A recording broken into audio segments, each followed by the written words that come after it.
আজ অহিন্দ্র মঞ্চে এসে পৌঁছলেন, যেখানে কর্মী সভা রয়েছে মমতা বন্দ্যোপাধ্যায়ের। কর্মীদের ঠিক কি বার্তা দেন সেদিকেই আমাদের নজর।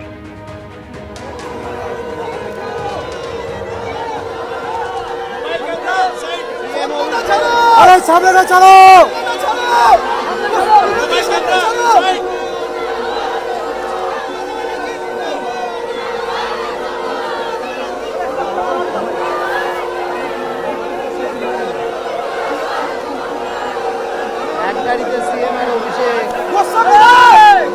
সিএম আর অভিষেক একই গাড়িতে ওই সামনে চলো এটা বলো সামনে ছাড়া গোস্বামী না অভিষেক দেখা যাচ্ছে না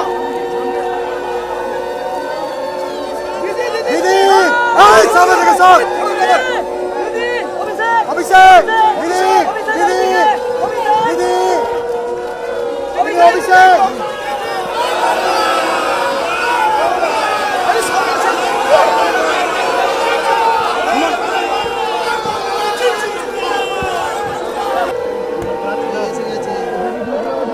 আগে আগে কর্মী সমর্থকরা তারাও এসে গিয়েছেন এবং যে ছবি দেখলেন মমতা বন্দ্যোপাধ্যায় অভিষেক বন্দ্যোপাধ্যায় একই গাড়িতে করে এই কর্মী সভায় আসলেন। আমি সরাসরি চলে যাব, আমাদের প্রতিনিধি অর্ণব মুখোপাধ্যায় রয়েছেন আমাদের সঙ্গে। অর্ণব,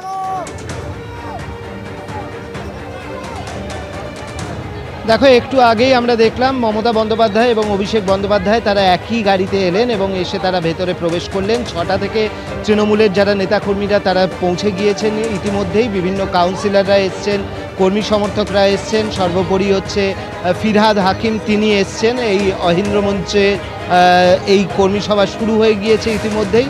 মমতা বন্দ্যোপাধ্যায় এবং অভিষেক বন্দ্যোপাধ্যায় প্রবেশ করেছেন এবং আজকে এই ভবানীপুরে আমরা জানি যে ভবানীপুর কিন্তু অন্যতম আকর্ষণ, যেহেতু হচ্ছে এখানে মমতা বন্দ্যোপাধ্যায় এবং তার বিরুদ্ধে প্রার্থী হচ্ছেন বিজেপির পক্ষ থেকে শুভেন্দু অধিকারী, তিনি প্রার্থী হয়েছেন। এর আগেই লড়াই আমরা নন্দীগ্রামে দেখেছিলাম আগের বছর বিধানসভায়, এবছর সেই লড়াই চলে এসছে নন্দীগ্রাম থেকে একদম কলকাতায় এবং সেই কলকাতায় ইতিমধ্যেই আমরা দেখেছি যে শুভেন্দু অধিকারী তার কর্মসূচি করেছেন এই ভবানীপুরে। কিন্তু মমতা বন্দ্যোপাধ্যায় তিনি আজকে এই কর্মী সভার মাধ্যমে তার যে কর্মসূচি সেটা শুরু করছেন এবং এর পরবর্তী সময় তিনি উত্তরবঙ্গে প্রচারে চলে যাবেন। তো স্বাভাবিকভাবে আজকে তিনি কি বলেন, কি বক্তব্য রাখেন সেটা গুরুত্বপূর্ণ। তার কারণ মমতা বন্দ্যোপাধ্যায় যখন অনুপস্থিত থাকেন তখন সেই সময় কাউন্সিলররা যারা রয়েছেন তারা এবং অন্যান্য যে নেতারা রয়েছেন তারাই হচ্ছে এখানে মমতা বন্দ্যোপাধ্যায়ের প্রচারের কাজগুলো মূলত করে থাকেন। সুতরাং সেই জায়গা থেকে প্রচারের অভিমুখ কী হবে এবং সর্বোপরি হচ্ছে এসআইআর আবহে যাদের নাম বাদ পড়ছে তাদের ক্ষেত্রে কি প্রচারের অভিমুখ হয় সেইগুলো কিন্তু আজকে তিনি নির্দিষ্ট করে দেবেন। এবং যেখানে শুভেন্দু অধিকারী প্রার্থী হয়েছেন সেখানে রণকৌশল কি হবে সেগুলোও কিন্তু আজকে অভিষেক বন্দ্যোপাধ্যায় এবং মমতা বন্দ্যোপাধ্যায় দুজনেই উপস্থিত আছেন। এর পরবর্তী সময় তারা রাজ্যের বিভিন্ন জায়গায় প্রচারে বেরিয়ে পড়বেন এবং সেই জায়গা থেকে আজকে যারা এই ভবানীপুরে মাটি কামড়ে পড়ে থাকবেন তৃণমূলের নেতাকর্মীরা, তাদের উদ্দেশ্যে বার্তা দেওয়ার জন্যই মূলত হচ্ছে আজকে এই কর্মসূচি এবং সেই কর্মসূচিতে ইতিমধ্যেই তারা দুজনে প্রবেশ করেছেন এবং কিছুক্ষণের মধ্যেই কিন্তু যেমনটা জানি যে কিছুক্ষণের মধ্যেই তাদের এই যে কর্মসূচি সেটা কিন্তু শুরু হয়ে যাওয়ার কথা রয়েছে। একদম অর্ণব, তুমি আমাদের সঙ্গে থাকো। অর্থাৎ আজকের এই যে কর্মী সভা, সেই কর্মী সভার মধ্যে দিয়েই ভোটের কর্মসূচি শুরু করছেন মমতা বন্দ্যোপাধ্যায়।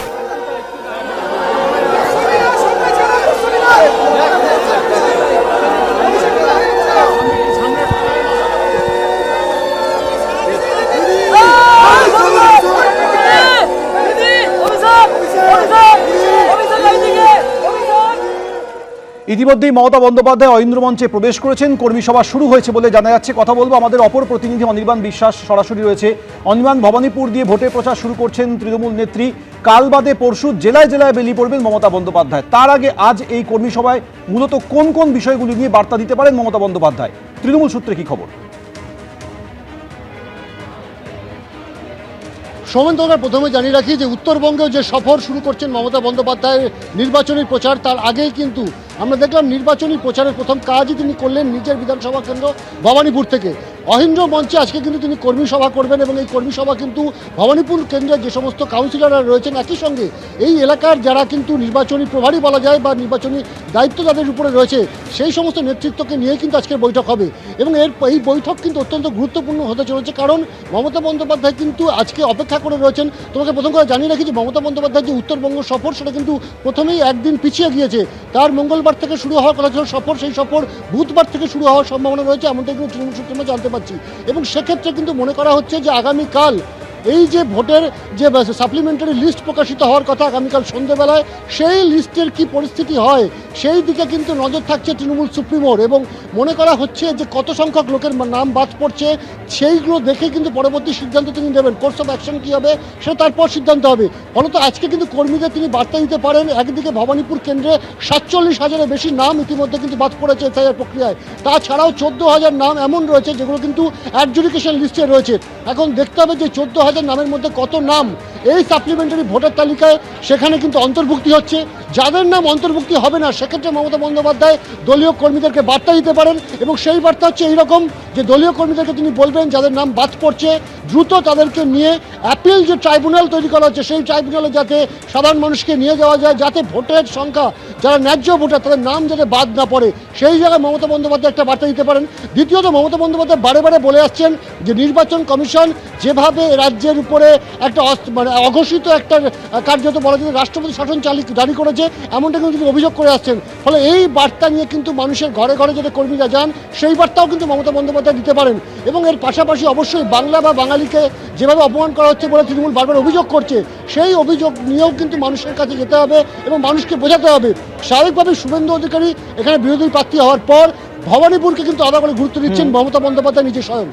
এবিপি আনন্দ, এগিয়ে থাকে, এগিয়ে রাখে।